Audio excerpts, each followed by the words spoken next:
Bismillahirrahmanirrahim. Assalamualaikum warahmatullahi wabarakatuh.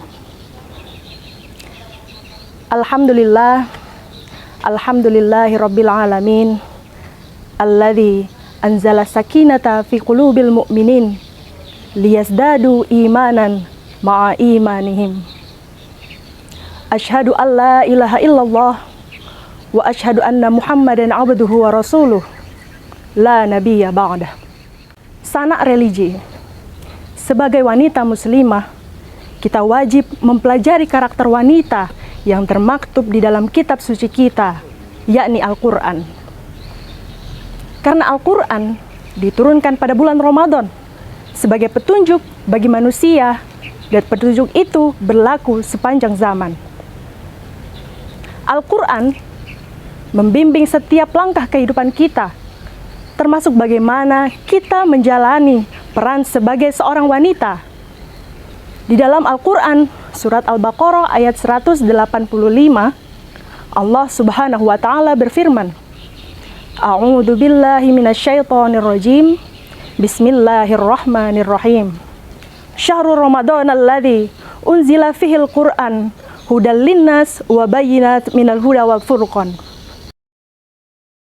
Bulan Ramadan adalah bulan yang di dalamnya diturunkan Al-Quran sebagai petunjuk bagi manusia, serta penjelasan-penjelasan tentang petunjuk itu dan pembeda antara yang benar dan yang batil. Jika Al-Quran adalah sebuah petunjuk bagi seluruh manusia, maka tentu di dalamnya terdapat arahan tentang bagaimana menjadi wanita yang diridhoi oleh Allah Subhanahu wa Ta'ala.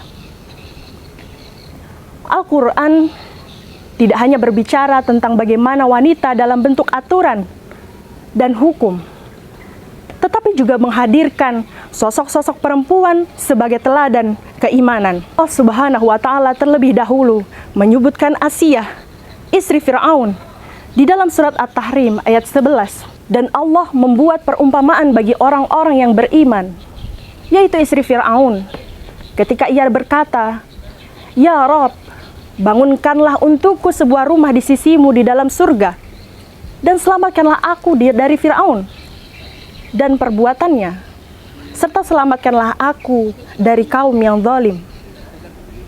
Sanak religi rahimakumullah, Asiyah istri Fir'aun hidup di dalam istana penguasa paling zalim kala itu.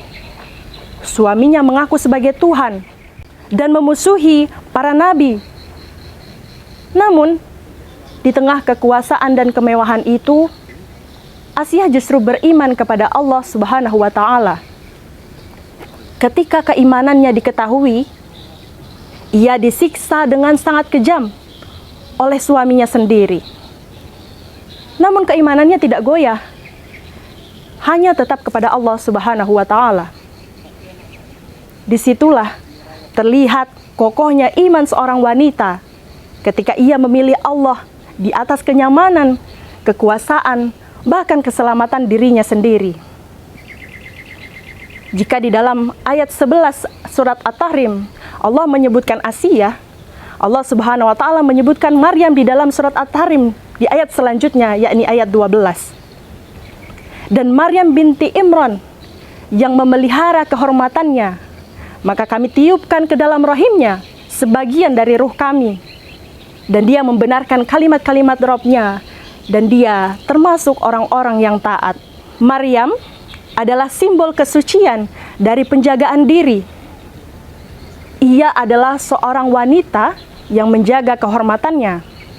Namun Allah Subhanahu wa Ta'ala mentakdirkannya mengandung tanpa suami. Maryam harus menghadapi tuduhan dan pandangan masyarakat yang tidak memahami takdir Allah Subhanahu wa Ta'ala.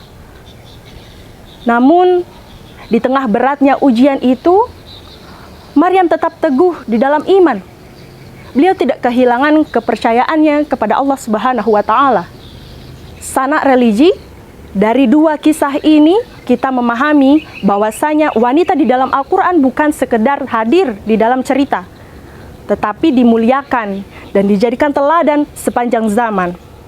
Wanita adalah penjaga iman di dalam rumah, pendidik generasi, dan madrasah pertama bagi anak-anaknya. Namun, jika kita melihat fenomena hari ini, seringkali standar kemuliaan wanita justru diukur dari hal-hal yang sangat berbeda. Nilai seorang wanita dinilai dari penampilan, dari jumlah pengikut di media sosial, dari pengakuan manusia dan juga tepuk tangan dunia. Padahal Al-Quran mengajarkan kita bahwa kemuliaan wanita bukan pada pengakuan manusia, tetapi pada keteguhan iman di hadapan Allah Subhanahu wa Ta'ala. Hari ini banyak wanita yang kuat secara karir, cerdas secara akademik, aktif di ruang publik, dan semua itu baik. Tetapi jika tidak dibarengi dengan penjagaan iman dan akhlak, maka fondasinya menjadi rapuh. Kita hidup di zaman di mana aurat dianggap biasa untuk dipertontonkan dan kehormatan dianggap kuno untuk dijaga. Padahal Asia mengajarkan kepada kita bahwa kemuliaan bukan pada harta dan kemewahan, dan Maryam mengajarkan bahwa kehormatan kita sebagai wanita lebih mahal daripada validasi manusia. Maka dari itu, menjadi wanita muslimah bukan sekedar identitas, tetapi amanah besar. Amanah untuk menjaga diri di tengah fitnah zaman yang semakin mengaburkan batas antara yang benar dan yang batil. Hadanallahu wa iyyakum ajma'in. Wassalamualaikum warahmatullahi wabarakatuh.